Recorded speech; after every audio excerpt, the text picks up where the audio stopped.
വാതിൽപ്പടി തൊഴിലാളികളുടെ സമരം 2 ആഴ്ച പിന്നിട്ടതോടെ സംസ്ഥാനത്ത് റേഷൻ വിതരണം സ്തംഭനത്തിലേക്ക്. മന്ത്രിയുടെ ശ്രദ്ധയിൽപ്പെടുത്തിയിട്ടും പ്രശ്നത്തിന് പരിഹാരമില്ലെന്ന് വ്യാപാരികൾ പറയുന്നു. റേഷൻ ജീവനക്കാർക്കും ശമ്പളം കുടിശ്ശികയായതോടെ റേഷൻ കടകൾ അടച്ചിടുന്നതിലേക്ക് കാര്യങ്ങൾ നീങ്ങുകയാണ്. കഴിഞ്ഞ 6 മാസമായി വാതിൽപ്പടി വിതരണക്കാരുടെ സമരം ഇടവിട്ട് നടക്കുന്നുണ്ട്. ഗോഡൌണുകളിൽ നിന്നുള്ള സാധനങ്ങൾ റേഷൻ കടകളിലേക്ക് എത്തിക്കുന്ന കരാറുകാർക്ക് ഇതിനോടകം 66 കോടിയോളം നൽകാനുണ്ടെന്നാണ് പറയുന്നത്. കുടിശ്ശിക തീർത്താൽ മാത്രമേ സമരം അവസാനിപ്പിച്ച് റേഷൻ കടകളിലേക്ക് സാധനം എത്തിക്കൂ എന്ന നിലപാടിലാണ് കരാറുകാർ. സമരം പല മാസങ്ങളിലായിട്ട് ഇപ്പോൾ ഇത് തുടർന്ന് പോരുകയാണ്. ഇപ്പോൾ കഴിഞ്ഞ മാസം ഇല്ലായിരുന്നെങ്കിലും ഇപ്പോൾ ഈ മാസം അവർ സമരം ആരംഭിച്ചിട്ട് ഇന്നത്തേക്ക് 14 ദിവസമായി.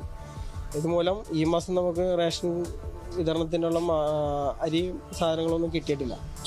ഇനിയിപ്പോൾ ഈ സമരം പിൻവലിച്ചാൽ മാത്രമേ നമുക്ക് റേഷൻ വിതരണത്തിനുള്ള ഭക്ഷ്യസാധനങ്ങൾ റേഷൻ കടകളിൽ എത്തുകയും അതനുസരിച്ചിട്ട് കാർഡുടമകൾക്ക് കൊടുക്കാൻ സാധിക്കുകയുള്ളൂ. നിലവിലുള്ള സ്റ്റോക്ക് കൂടി തീർന്നാൽ റേഷൻ വിതരണം സ്തംഭിച്ചേക്കും. ഇപ്പോൾ കാർഡുടമയും റേഷൻ വ്യാപാരികളും തമ്മിൽ ഒരു വിദ്വേഷത്തിൻ്റെ വക്കിലേക്ക് എത്തിക്കൊണ്ടിരിക്കുകയാണ്. കാരണം അവർക്ക് റേഷൻ വീതം അവർക്ക് അർഹതപ്പെട്ട കിട്ടാതെ പോകുമ്പോൾ റേഷൻ വ്യാപാരികളുടെ അടുത്ത് അവർക്ക് ചോദിക്കാൻ പറ്റും. അപ്പോൾ അങ്ങനെ റേഷൻ വ്യാപാരികളും കാർഡുടമകളും തമ്മിലുള്ള ഒരു സംഘർഷാവസ്ഥയിലേക്ക് മാറാനുള്ള സ്ഥിതിവിശേഷമുണ്ട്. കാരണം അവർക്ക് അരി കിട്ടുന്നില്ലല്ലോ. അങ്ങനെ വരുന്നത് ഇവിടുത്തെ പോളിസി അടിസ്ഥാനത്തിലുള്ള റേഷൻ സാധനം ഇല്ലാതായി കഴിഞ്ഞിട്ടുണ്ടെങ്കിൽ അരി വന്നില്ല എന്നുണ്ടെങ്കിൽ ഈ പറഞ്ഞ അരി വിതരണം അവിടെ നിലച്ചു പോകും. വാതിൽപ്പടി വിതരണക്കാർക്ക് മാത്രമല്ല റേഷൻ വ്യാപാരികൾക്കും ശമ്പളം കിട്ടിയിട്ട് മാസങ്ങളായി. 2 മാസത്തെ സാലറി നമുക്ക് തരാനുണ്ട്. കഴിഞ്ഞ മുമ്പത്തെ മാസം കിട്ടിയത് ഈ കഴിഞ്ഞ മാസമാണ്.